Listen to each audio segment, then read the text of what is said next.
하나님의 말씀은 누가복음 8장 22절에서 25절까지 말씀입니다. 하루는 제자들과 함께 배에 오르사 그들에게 이르시되 호수 저편으로 건너가자 하시매 이에 떠나 행선할 때에 예수께서 잠이 드셨더라. 마침 광풍이 호수로 내리치매 배에 물이 가득하게 되어 유태한지라. 제자들이 나와 깨워 이르되 주여 주여 우리가 죽겠나이다 한데 예수께서 잠을 깨사 바람과 물결을 꾸짖으시니 이에 그쳐 잔잔하여 졌더라. 제자들에게 이르시되 너희 믿음이 어디 있느냐 하시니 그들이 두려워하고 놀랍게 여겨 서로 말하되 그가 누구이기에 바람과 물을 명하며 순종하는가 하더라. 아멘. 마가복음 11장 22절에 보게 되면 하나님을 믿어라 라고 말씀하고 있고요. 마태복음 9장 27절에는 2명의 시각장애자들이 예수님께 와서 불쌍히 해달라고 치료해달라는 말이죠. 그때 예수님께서 내가 능히 일을 할 줄을 믿느냐 이렇게 질문을 합니다. 본문과 같은 내용이 이제 복음서에 나와 있는데요. 마태복음 8장 26절에는 믿음이 적은 자들아 그렇게 말을 하고요. 마가복음 4장에서는 믿음이 없다 그렇게 말합니다. 근데 같은 내용인데 오늘 본문에서는 25절에 너희 믿음이 어디냐라고 어디 있느냐라고 말씀합니다. 다시 말씀드리면 성경에는요 믿으라 라고 처음에 말을 하고요. 또 그 다음에 나를 믿느냐 이렇게 물어보고 너는 믿음이 있다 없다 이런 말씀은 많이 합니다. 믿음으로 치료받고 믿음으로 구원받고. 자, 그런데 오늘 본문에는 믿음이 어디 있느냐라고 질문을 합니다. 이 말씀은 바로 믿음이 있는데 그 믿음이 어디다 놔뒀느냐 하는 말씀과 같다는 거예요. 그렇기 때문에 오늘 이 공통점에 있어서는 똑같은 사건인데 믿음에 대한 핵심이고 그에 따른 보는 이제 저자들의 관점이 조금 다른데 누가는 여기에서 같은 말씀을 믿음이 어디가 있느냐라는 말로 말씀을 기록해 놓고 있음을 볼 수가 있습니다. 이 말은 조금 다른 말로 우리가 이해를 한다면 이 믿음이란 지금 당장 어려움을 당했잖아요. 이 어려울 때에 사용할 수 있는 믿음인데 예를 든다면 부모가 자녀에게 꼭 필요할 때에 이제 이 돈을 사용해라. 그리고 이제 딸린 돈을 이렇게 주었다고 한다면 그 아이가 자녀가 그 돈을 쓸 때가 갑자기 생겨서 부모에게 찾아와서 어려우니까 도움을 주세요 라고 물었을 때에 부모 입장에서는 내가 그때에 이렇게 필요할 때 사용하러 준 돈은 어디 있느냐 이렇게 물은 것과 같은 것입니다. 따라서 예수님께서 이렇게 어려울 때에 사용하라고 준 믿음인데 너희가 가지고 있는 믿음이 이 어릴 때 사용하면 되는데 이 믿음은 어디다가 놔뒀느냐 이렇게 질문하시는 내용이다. 그렇게 이제 보시면 되는 것입니다. 그렇다면 오늘 본문의 말씀에 과연 누가 또 하나님이나 사람들이 여러분들에게 여러분의 믿음은 어디 있나요? 라고 물을 때에 과연 우리가 어떤 대답을 할 수가 있는가 하는 점입니다. 믿음이 있느냐 물어볼 때는 아멘 대답할 수 있죠. 근데 믿음을 어디다 놔뒀느냐라고 했을 때에는 대답하기가 쉽지 않습니다. 그 말은 무슨 말이냐? 믿음은 생활 속에서 나타나야 한다는 것이죠. 그랬을 때에 믿음에 효력이 있는 것이지 믿음을 간직하고만 있으면 믿음이 있다고 볼 수가 없는 거예요. 그래서 오늘 본문을 통해서 몇 가지 과연 무엇이 나의 믿음인가 라는 데에 대해서 은혜를 나누고자 합니다. 가장 먼저 첫 번째는 하루하루를 믿음으로 살아가는 것이 믿음입니다. 좀 이상하게 들리죠? 다시 22절입니다. 하루는 제자들과 함께 라고 말을 해요. 이 세 번의 그 공관복음서에 기록한 내용 중에 특별히 이 누가만 하루라는 단어를 사용합니다. 다른 데는 하루라는 단어가 없어요. 그 말은 무슨 말이냐? 누가의 그 신앙이란 하루하루다. 근데 그 하루하루가 어떤 일이 닥칠지 모르는 것이다 하는 관점에서 가장 먼저 이제 하루라고 말을 하고 출발을 하는 겁니다. 이게 어느 날이죠. 어느 날 하루 제자들과 함께 예수님과 더불어 배를 탔다 이 말이거든요. 자, 그렇다면 이 하루라는 단어를 넣은 이유가 뭐가 있느냐 할 때에 어떤 사건은 어떤 문제는 그날 일어난다는 사실이요, 또 그날 해결할 수 있다는 사실을 전제하고 하루라는 개념으로 말하고 있다. 그래서 예수님께서도요 마태복음 26장 25절에서 우리 잘 아는 대로 무엇을 먹을까, 무엇을 마실까, 무엇을 입을까 라는 데서 쭉 설명을 해요. 그런데 거기에 중요한 것이 염려하지 말라라고 말씀하셨는데 6번이나 말씀을 합니다. 염려하지 말라는 단어가 6번이나 강조를 해요. 그 말은 무슨 말입니까? 어떤 일이 일어나는 것이다. 우리가 살아가는 과정 속에서 이런 일도 있고 저런 일이 있을 텐데 그럴 때마다 염려하지 말아라 라고 말을 하죠. 그러면 34절에 보면 내일 일은 내일 염려할 것이요 한날의 괴로움은 그날의 족하다라고 했을 때에 한날, 이게 바로 오늘 본문에 나오는 하루와 같은 단어예요. 그러니까 한마디로 말하면 염려가 있으면 그날에 끝내야 한다, 그날에 해결해야 한다. 그리고 또 다른 염려가 만약에 내일 생긴다면 그 염려는 내일 해결하면 되는 거다 하는 말씀과 같다는 것입니다. 다시 말씀드리면 우리 믿는 자들도 지금 예수님과 함께 있었는데도 풍랑이 일어났잖아요. 믿음이 좋은 사람, 예수님과 함께 있어도 풍랑을 일어난다는 거예요. 문제는 생긴다는 거예요. 그때 어떻게 하느냐, 그 문제는 그날 해결할 수 있다는 거예요. 이유가 무엇입니까? 다시 마태복음 6장에 보게 되면 왜 염려하지 말라고 했느냐 라고 했을 때에 결론적으로 그 말씀을 이렇게 합니다. 아버지 즉 하나님께서 이 모든 것이 너에게 있어야 할 줄을 아시느니라 라고 말씀하고 있어요. 다시 말씀드리면 바꿔 말하면 하루하루를 믿음으로 살아가야만이 하나님께서 믿음에 의하여 문제들을 해결해 줄 수 있다라고 말씀하고 있는 거예요. 믿음은 현재이지 과거가 아닙니다. 미래가 아닙니다. 과거에 바로 믿었다 할지라도 오늘 믿지 아니하면 의미가 없고요, 내일 믿는다 할지라도요 오늘 믿지 아니하면 내일의 의미는 없다는 거예요.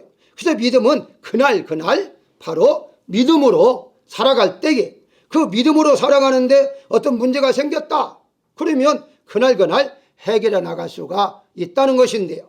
그런 의미에서 신명기 8장에 만나를 내게 먹이신 것은 사람이 떡으로만 사는 것이 아니요 하나님 입에서 나오는 말씀으로 사는 줄 알게 하려 함이라 라고 말씀하시므로 그 하루하루를 하나님께서 믿음으로 살아갈 수 있도록 역사하고 있다는 사실을 말씀하고 있는 거예요. 그렇기 때문에 만나를 내릴 때에도 그날 양식만 주셨지 뭐 미리미리 주시면 얼마나 좋겠어요. 일주일 동안 먹을 것 혹은 한 달 동안 먹을 것 주시면 참 좋을 것입니다. 그럼에도 불구하고 하루하루만 살 수 있도록 양식을 주신 것은 그 하루를 하나님께서 믿음으로 살아갈 수 있도록 훈련시키고 있다. 그렇게 이제 보시면 됩니다. 그래서 기독교인들은요 오늘 하루를 잘 사는 것이 우리의 믿음의 생활이다. 오늘 주어진 하루, 이 시간을 잘 사는 거. 그런데 잘 사면 어떻게 하느냐, 믿음으로 살아가는 것이 잘 사는 거다. 그렇게 성경은 말하고 있는 거예요. 창세기 1장 5절에 보게 되면 저녁이 되며 아침이 되니는 첫째 날이라, 하루 중 하루. 하나님께서는요 하루를 이제 그 한계점을 가지고서 24시간 하루, 그 다음에 다른 날은 둘째 날, 그 다음 날은 셋째 날, 그 날을 하루씩을 허락했다는 거예요. 창조할 때에도 하루하루를 창조했기 때문에 오늘날 우리가 살아가는 것도 하루가 중요하다. 오늘 주어진 하루, 하나님께서 나를 오늘 깨워주시고 하루에 생명을 주신 하루가 중요하기 때문에 내일 일 또 어제 일 신경 쓰지 말고 오늘 내가 어떻게 살아갈 건가, 오늘은 믿음으로, 오늘 또 믿음으로, 내일 또 믿음으로 하루하루를 살아가는 것. 그게 바로 우리가 너의 믿음이 어디 있느냐라고 물었을 때에 나는 하루하루 믿음으로 살아가요 이 자체가 바로 믿음을 보여주는 것이다 하는 것을 믿으시기를 주의 이름으로 축원합니다. 두 번째는요, 문제를 믿음으로 해결하면서 살아가는 것이 믿음이라는 사실인데요. 23절입니다. 마침 광풍이 호수로 내리침에, 여기 마침이라는 단어도요 다른 데는 없는 단어예요. 그런데 이 누가만 이 마침이라는 단어를 넣어줬는데요, 영어로 번역한 것 보면 그리고라고 번역했더라고요. 그 말은 무슨 말이냐, 예수님이 지금 잠이 막 드셨어요. 성경에 보게 되면 잠이 막 드신 다음에 광풍이 일어난 거예요. 그래서 이제 그리고라는 단어보다도 바로 우리 한국적으로 마침이라는 단어로 번역한 거예요. 마침 그때에 예수님이 주무시자마자 잠들자마자 마침 그때에 광풍이 일어났다는 거예요. 그래서 마침이라는 단어를 사용했는데요, 우리가 여기서 궁금한 점이 하나 있습니다. 22절에 보게 되면 예수께서 호수 저편으로 건너가자라고 말씀하잖아요. 예수님의 말씀이 건너가자 했어요. 그렇다면 예수님은 이미 하나님이시기 때문에 광풍이 불 줄도 알았다거나 모른다 할지라도 광풍이야 물리치면 되는 거니까, 그랬으면 결과서는 예수님께서 가자라고 했을 때에 제자들이 순종했잖아요. 그랬다면 순종했다면 이런 문제들이 없으면 되잖아요, 우리의 일반적인 상식으로는.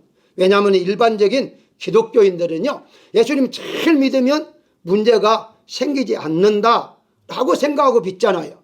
물론 그게 틀린 말은 절대 아닙니다. 하나님께 지켜주시고 인도하시고 하나님 주시기 때문에 가능해요. 근데 성경에 보게 되면 그것만이 아님을 우리가 볼 수가 있어요. 예의가 있다는 사실이죠. 자, 그렇다면 오늘 본문에 예수님 말씀에 순종했음에도 불구하고 광풍이 불었다, 이것에 대해서는 뭔가 우리가 조금 생각해 볼 수가 있다는 것이거든요. 예를 들어서 여러분들이 잘 아는 대로 요나 같은 경우는 바로 불순종했기 때문에 거기에 이제 광풍이 불어가지고 문제가 생겼잖아요.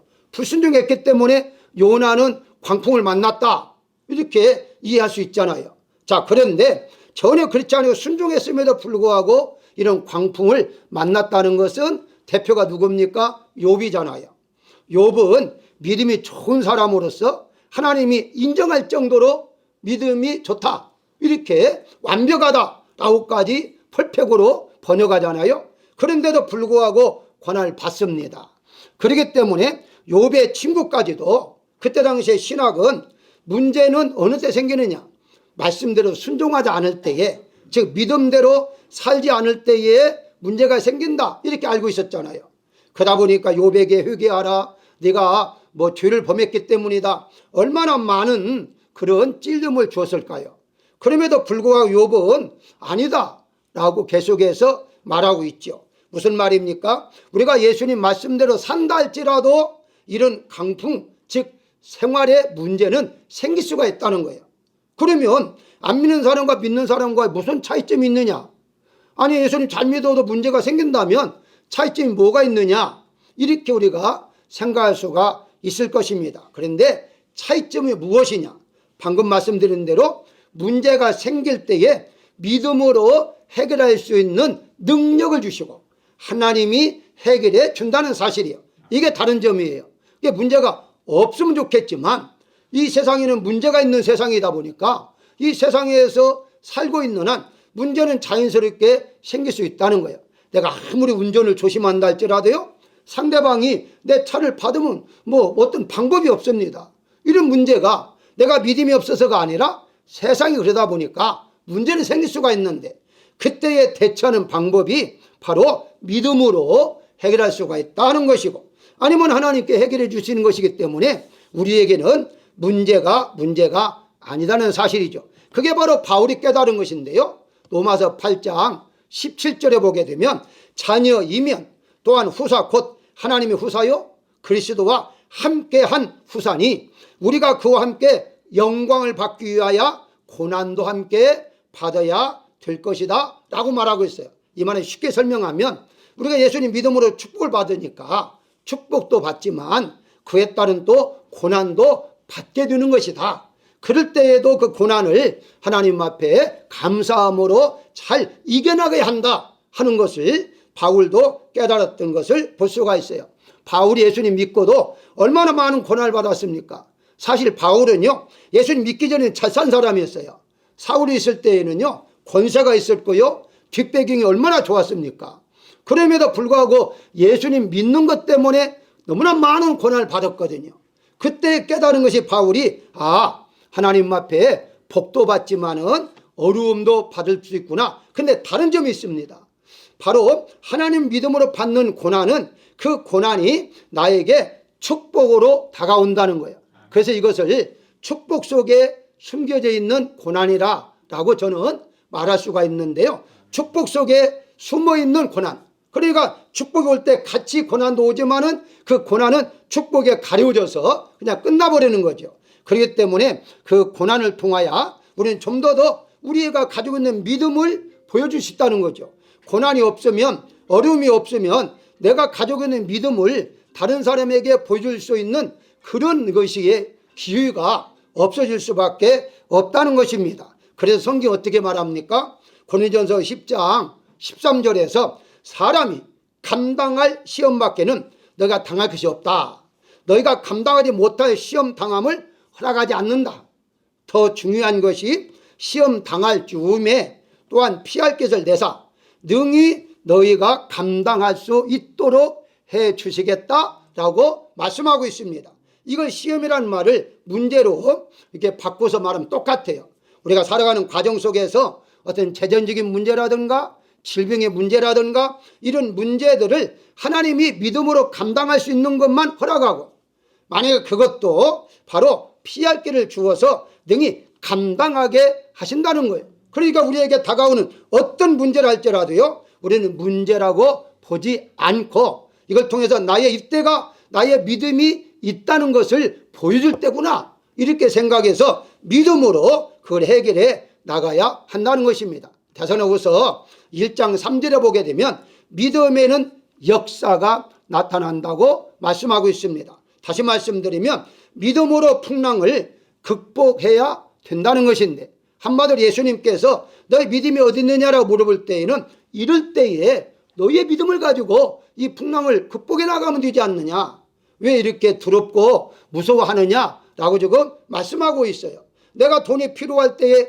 내가 가지고 있는 돈을 그걸 가지고서 사용하면 되지 않느냐 하는 말과 같은 것입니다. 그래서 데살로니가전서 2장 13절에서는 이 말씀이 너희 믿는 자 가운데에서 역사하느니라 라는 말씀도 하나님의 말씀이 능력이 있고, 그 능력은 내가 그 말씀을 믿을 때에 현실적으로 나타난다는 사실이에요.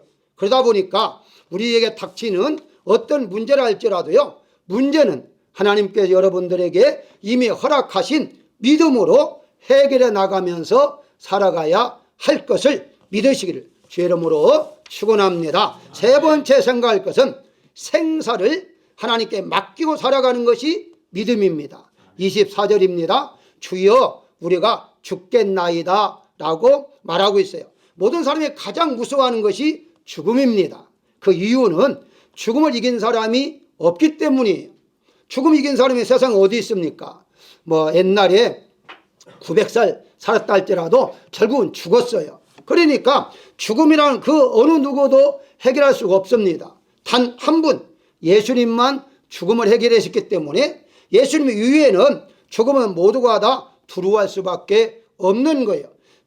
그래서 제자들이 죽을까봐 두려워한 것은 당연한 것입니다. 그럼에도 예수님은 무서워하는 것이 믿음이 없기 때문이다. 마가복음에서 말하잖아요. 너희가 왜 두려워하느냐? 믿음이 없어서 그렇다. 믿음이 있다면 두려움이 없을 것이다 라고 말한 것과 같죠. 그렇기 때문에 우리 믿는 사람들은요, 죽음을 두려워하지 않고 우리가 살아가야 한다는 것은, 다른 말로 말하면 죽음이 가장 무서운 것인데 죽음도 이길 수 있는 믿음이라면 다른 문제들은 전혀 우리에게 두려움이나 무서워할 필요가 없다는 것이죠. 그래서 이런 말도 있습니다. 죽게 할래? 라는 말 있잖아요. 죽게 할까? 그러니까 결국 가서는 아무리 어려워도 죽지 않으면 그 어려움은 아니다, 이런 식으로 우리가 알고 있는 것도 같은 맥락이죠. 우리는 흔히 하나님께 맡기라고 말하잖아요. 시편 37장 5절에 보게 되면 내 길을 여호와께 맡기라. 그를 의지하면 그가 이루신다 라고 말씀해요. 더 나아가서 잠언서 16장 3절에 보게 되면 너희 행사를 여호와께 맡기라. 그리하면 내가 경영하는 모든 것이 이루어지리라 라고 그래요. 자, 믿음이 있는 기독교인들은요, 이 말씀은 다 받아들여요. 아, 길, 나의 인생의 길, 나의 모든 것들 주님 앞에 맡기면 주님이 해결한다. 내가 하는 경영, 나의 재정 문제, 나의 사업, 이런 모든 것들 하나님께 맡기면 하나님이 해주신다. 얼마나 좋아요. 그런데 여기까지는 잘 이렇게 믿는 사람 할지라도요, 죽음까지 맡긴다는 건 쉽지를 않아요. 왜냐하면 마지막에는 죽음이.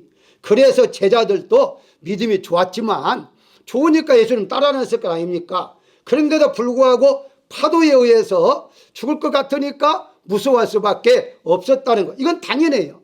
우리가 어떤 문제가 있을 때에 바로 무서워하거나 두려워하는 것은 사실이에요. 그렇게 두렵지 않는다는 것은요, 말도 안 되죠. 중요한 것은 그걸로 끝나는 것이 아니라 그럼 이걸 어떻게 해결해 나갈 것이냐, 이것이 더 중요하다는 거죠. 그래서 죽음까지도 하나님께 맡겨야 한다는 것은 생사화복은 하나님께 달려있기 때문에 하나님 앞에 맡기며 우리가 살아가야 한다는 거죠. 그 말은 무슨 말입니까? 우리가 믿음은 구원받는다고 하잖아요.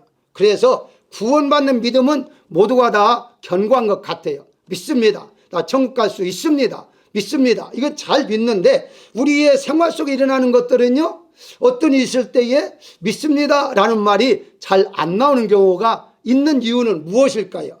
그게 바로 구원은 바로 하나님 예수님께서 이미 십자가에 죽으신 것을 우리가 보여줬기 때문에 가능한데, 하루하루 살아가는 것은 마치 내가 살아가는 것처럼 살아왔잖아요.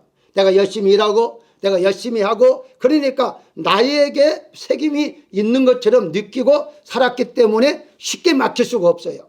그럼에도 불구하고 한계란 있다는 한계, 내가 감당할 수 있는 한계와 그렇지 못하는 한계가 있는 거예요.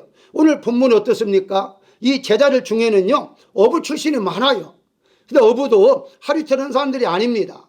그 지방에서 살았기 때문에 대대로 어부로 살았던 사람이기 때문에 이런 풍랑을 만날 때에는 어떻게 해야 한다는 걸 알고 있었던 사람들이에요. 그래서 처음에 자기들이 열심히 한번 노력을 해봤잖아요. 다 기술을 동원해서 노력을 했음에도 불구하고 안 됐잖아요. 그래서 결국은 예수님을 깨울 수밖에 없었는데요. 그래서 맡긴다는 것이 쉽지 않다는 거예요. 말은 맡기라고 하죠. 그런데 맡기려고 보니까 내가 이제까지 했던 모든 것들이 이미 습관화되어 있고요, 바로 내 마음속에 다 그게 정해져 있는데 이것까지 맡겨야 하는가 하는 생각을 가질 수밖에 없다는 것이거든요. 그래서 누가복음 18장 8절에 보게 되면요, 인자가 올 때에 세상에서 믿음을 보겠느냐라는 말씀이 있잖아요. 이 말씀을 많은 분들이 해석들이 약간씩 다르게 하는데요, 원문에는 믿음을 보겠느냐는 말이 원문에 그렇게 되어 있지 않아요. 원문은 어떻게 되어 있느냐, 영어 성경에 잘 번역이 됐더라고요. 파운드. 다시 말씀드리면 내가 믿음을 찾아보겠느냐 하는 말이죠.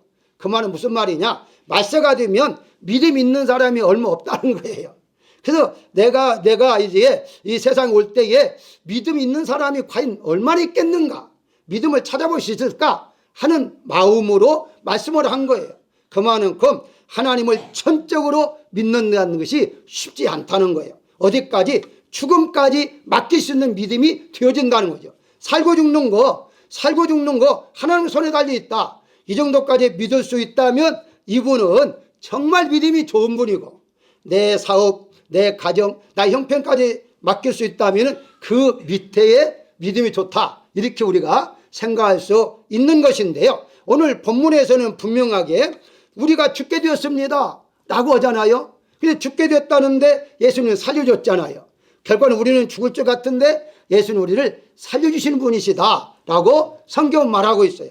따라서 여러분들이 생활 속에서 어떤 일 할 때 참 이건 너무나 길이 없다, 이건 죽을 수밖에 없는데, 그때에 예수님은 아니야, 살 길이 내게 있어 라고 말씀하고 있다는 사실을 믿으시기를 죄름으로 축원합니다. 마지막으로 예수님이 구원자이심을 믿고 살아가는 것이 믿음입니다. 그건 누구나 다 믿으면 구원만 받는다고 하잖아요. 자, 25절이 중요해요. 그가 누구이기에? 라고 말합니다.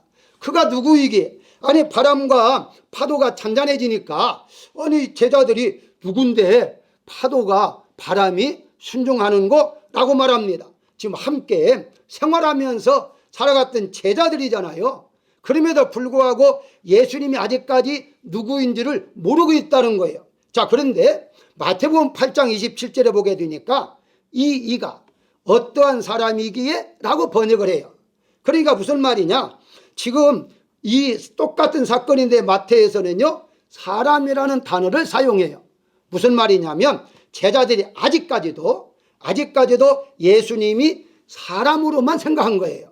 자, 오늘날 우리는 어떻습니까? 예수님이자 즉 사람이자 하나님이시잖아요. 예수님은 사람이자 하나님이신데 그 하나님이라는 사실까지 아직 모르고 있었던 거죠. 쉽게 설명하면 하나님이 창조자요, 하나님 능력자이기 때문에 모든 것을 해결할 수 있는 분이다 하는 것까지는 모르고 있었던 것이죠. 다시 말씀드리면 못 믿었던 거죠. 그러다 보니까 바다가 이렇게 순종하는가 하면서 어떻게 이럴 수가 있는가, 이럴 때에는 바로 하나님의 사실을 믿지 못했기 때문이죠. 사실 그렇습니다. 오늘날에 있어서요 바로 하나님이 바로 예수님이시며 예수님이 곧 하나님이시라는 사실을 믿지 못하는 경우가 있는데요. 그 말은 다른 말을 말한다면 아니 그거야 믿는 사람이라면 삼일체를 믿으면 다 예수님이 하나님, 성부 하나님, 성자 하나님, 성령 하나님 다 믿는 건데 왜 믿음이 없을까라고 생각하는데 여기서 말씀하고자 하는 것을 잘 우리 여러분들이 이해를 해야 해요. 무슨 말이냐, 여기에 공통점이 하나가 있어요. 그게 뭐냐면 마태복음 8장이나 마가복음 4장이나 오늘 본문에 파도와 바람에 있어서 꾸짖었다 하는 단어는 같은 다 함께 사용해요. 꾸짖었다는 거예요. 그러니까 한마디로 우리가 일반적으로 생각할 때에 바람아 잔잔해라 뭐 끝나잖아요. 그런데 책망했다는 거죠. 꾸짖었다는 말은 너희 왜 불지 말이 하는데 왜 불어? 이 말과 같거든요. 그 말은 무슨 말입니까? 그런 말을 아무나 할 수 없다는 거예요. 다른 말로 말하면 예수님이 바다도 창조하시고 바람도 창조하신 분이까지는 못 믿었던 거예요. 사랑하는 여러분, 우리가 예수님 믿고 구원받는 건 다 믿을 수 있어요. 그런데 세상에 살아가는 과정 속에서 이것도 하나님의 것이고 이것도 하나님이 창조하셨고 이것도 하나님이 역사하셨고까지 믿는다는 것이 쉬운 것이 아니다는 거예요. 그래서 예수님께서 바로 너희 믿음이 어디 있느냐라고 물었던 것이고 너희들은 믿음이 없어 라고까지 말씀할 수밖에 없었다는 거예요. 그래서 우리는 예수님이 창조의 하나님이심을 우리가 믿어야 한다는 것입니다. 아멘. 단지 구원만 베풀으신 예수님이 아니라 예수님이 창조 하나님이신데요, 요한복음 14장 9절에 보게 되면 내가 이렇게 오래 너희와 함께 있어도 내가 나를 알지 못하느냐 라고 말씀하시므로 나를 본 자는 아버지를 보았다 라고 빌립에게 말하잖아요. 아버지 좀 보여주면 좋겠습니다 하니까 빌립에게 아니 내가 함께 있는데 내가 나를 보면 아버지를 봤는데, 그 말 쉽게 설명하면 내가 아버지야 하는 말씀과 같거든요. 그런데 못 깨달았잖아요. 내 심지어 빌립보서 2장 6절에 보게 되면 그는 근본 하나님의 본체시나 라고 말씀해요. 하나님이셨다는 거예요. 본체 하나님이셨다는 거예요. 하나님이신데 인간의 몸을 입고서 우리를 위하여 이 땅에 오셨다라고 말씀하시고, 요한복음 1장 3절에는 만물이 그로 말미암아 지은 바 되었으니 지은 것이 하나도 그가 없이는, 예수님 없이는 된 것이 없다라고 분명히 말씀하고 있어요. 더 나아가서 바울은 로마서 11장 36절에 만물이 주에게서 나오고 주로 말미암고 주에게로 돌아감이라 라고 말씀하시므로 모든 게 다 주님이 창조하셨다, 주님이 섭리하신다, 주님이 인도하신다고 말씀하고 있어요. 이 말은 쉽게 설명하면 바로 바람이 순종하고 바다도 잔잔하도록 순종할 수 있었던 것은 창조하신 분이 말씀하시기 때문에 아무 소리 없이 주인이 말하는데, 주인이 말씀하시는데 어떻게 감히 거역할 수가 있겠어요. 그래서 저는 이렇게 조금 애화를 들어보고 싶습니다. 우리가 키우는 강아지는요, 뭐 예의는 어쩌다 하면 있겠죠. 주인을 보고 막 짖는다거나 주인을 물른다면 그것은 자기가 키우는 개가 아니죠. 어떤 경우로 자기가 키우는 개는요 주인을 알아봅니다. 근데 신기하게도요, 주인이 악한 사람이라도 개는 주인으로 섬겨요. 개는요 절대 주인을 무시하지 않아요. 여기 가까운 여기 길거리에 주무시는 분들이 계시는데 이 홈리스도요 개를 데리고 다녀요. 근데 그 개가 그 홈리스를 냄새나잖아요. 절대 무시하지 않아요. 이 냄새나는 이 홈리스야 왜 나 키우느냐 그렇게 물어본 적도 없고요. 절대 무시한 적이 없어요. 걔는 그냥 주인이니까 따를 수밖에 없는 거예요. 주인이 말하는 대로 순종할 수밖에 없는 게 우리가 키우는 개처럼 바로 하나님께서 우리를 창조했기 때문에 만물을 창조했기 때문에 하나님 말씀하시면 모든 것을 순종할 수밖에 없다는 거예요. 그런 의미에서 우리가 어떤 문제가 생겼다 할지라도 어려움이 있다 할지라도 해결할 분 누구십니까? 하나님이시잖아요. 그런 의미에서 예수님이 구원자라는 말은 내 영혼만 구원하는 것이 아니라 우리 생활을 구원시켜 주시고 우리의 모든 문제들을 해결한다는 자체가 구원자라고 말씀할 수가 있다는 사실을 우리가 알아야 할 것입니다. 그런 의미에서 이 세상 살아가는 과정 속에 조금 힘들고 어려움이 있다면 예수님이 구원자이신 예수님이 해결자이시기 때문에 예수님이 해결해 줄 것을 믿고 여러분들이 믿음으로 표현해서 살아가는 분들 되시기를 주의 이름으로 축원합니다. 결론적으로 말씀을 드리면 오늘 본문을 보면서 만약 내가 그때에 예수님과 함께 뱃속에 있었더라면 나는 어떤 행동을 할까 하는 것을 한 번 정도 생각해 볼 수가 있는데요. 첫 번째는 제자들처럼 무서워하면서 예수님을 깨운다. 그럴 수 있죠. 예수님을 깨우면 해결할 수도 있을 수도 있으니까. 그 다음에 두 번째가 이런 상황이라면 예수님도 어쩔 수 없어. 우리가 지금 어부로서 얼마나 많은 이런 풍랑을 만나서 겪어봤는데 이런 겪어본 사람 해결할 수 없는데 예수님이라 해결할 수 있을까? 그러면서 아예 깨우지 않고 그냥 이렇게 있는가? 아니면 마지막으로 이제 세 번째 생각할 것은 예수님이 우리와 함께 배 안에 계시기 때문에 걱정 없어. 그러니까 우리는 그냥 파도가 쳐도 죽지 않아. 그러면서 계속해서 노를 저고 가야 할 것인가 하는 점이에요. 이런 한 번 정도 우리가 생각할 수가 있는데요. 여러분들은 어디에 해당하든지 관계없어요. 깨우는 것도 믿음이고 바로 그냥 노를 저가는 것도 바로 믿음이에요. 결과는 무슨 말이냐? 우리의 문제는 어떤 경우를 할지라도 생길 수 있다는 사실을 전제하고 나는 믿음이 좋으니까 어떤 어려움도 없을 거야. 어떤 질병도 나에게는 없어. 이렇게 생각이다 보다도 바로 있으면 해결하면 되는 거지. 있으면 하나님께 맡기면 되는 거지. 이런 마음을 가지고 있는 것이 진짜 믿음이라는 사실을 우리가 알아야 할 것입니다. 왜냐하면 정말 하나님 믿으면 아무 일도 일어나지 않아 라고 철저히 믿었던 사람이 질병이 걸리니까요 완전히 낙심하더라고요. 왜냐하면 내가 이제까지 이렇게 하나님 믿고 열심을 품었는데 하나님이 왜 나에게 질병 걸리게 하지? 이런 생각을 갖고서 있는 믿음도 떨어지더라고요. 그러니까 그런 믿음은요 믿음이 아니에요. 믿음이란 다 하나님 앞에 온전히 모든 걸 하나님이 아시고 하나님 해결해 준다는 것이 믿음으로 우리가 받아들여야 하는 건데요. 결국 가서는 마태복음 28장 20절에 내가 세상 끝날까지 너희와 항상 함께 있으리라는 말씀대로 여러분들과 예수님은 항상 함께 있을 것입니다. 왜 있을까요? 여러분들이 모든 걸 아시기 때문에 여러분들이는 모든 것들 필요한 것들을 하나님이 해결해 주시기 위해서 여러분과 함께 있다는 사실이에요. 한 말씀만 더 합니다. 어떤 분은요 아이고 주님이 나와 함께 있으면 안 될 텐데 내 모든 걸 다 아시고 내가 나쁜 마음도 아시고 내가 나쁜 길도 가는 거 다 아실 텐데 차라리 하늘에 계시면 훨씬 나을 텐데 이런 사람도 있는데요. 아니 그것을 아는 것이 중요한 것이 아니라 그 하나님께 우리를 도와주기 위해서 계신다니까요. 우리를 책망하기 위해서 계시는 것이 아니라 너 나쁜 놈이지 이렇게 책망하기 위해서 계신 것이 아니라 우리를 인도하기 위해서 우리 안에 있다는 사실을 믿으시기를 주의 이름으로 축원합니다.